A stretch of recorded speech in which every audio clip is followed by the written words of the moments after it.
Hi అండి అందరికీ, నేను మీ తరాల అబ్బాయి. ఈరోజు ఓపెన్ స్టోర్లో అన్ని రోజు ఫుడ్ ఐటమ్స్ పెట్టారండి.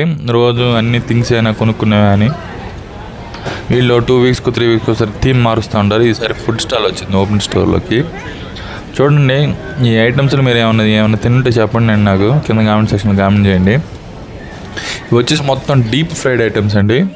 ఏంటంటే ఇది వచ్చి స్క్విడ్ అంటండి, డీప్ ఫ్రై చేసినాయి మొత్తం అన్ని. మన చిట్టు రొయ్యలు. ఇది వచ్చి స్కొలాప్స్ అంటండి, అంటే ఈ ఆల్చెప్పల్లో ఉండే మెత్తగా సాఫ్ట్ కొట్టు ఉంటే చూడండి, అది పార్ట్ అండి. అది పకోడీ లాగా వేసినట్టున్నారు. ఇవి ఫ్రెంచ్ ఫ్రైస్లా ఉన్నాయి, చేపలు అనుకుంటా అండి, ఇవి చిన్న చిన్నవి. ఇంక చూడండి, చచ్చి బతికున్నాయి అర్థం కావట్లేదు, అడబడేసారు అర్థం కావట్లేదు, వండారు అర్థం కావట్లేదండి. క్రాబులు, చిట్టి క్రాబులు మొత్తం పకోడీ పక్కన పడేశారు. మనం ఈ టైంలో పునుగులు బజ్జీలు తింటాం, పకోడీలు తింటాం కదా, ఆ టైపులు స్నాక్స్. టైం ఒక 4 అవుతుందండి.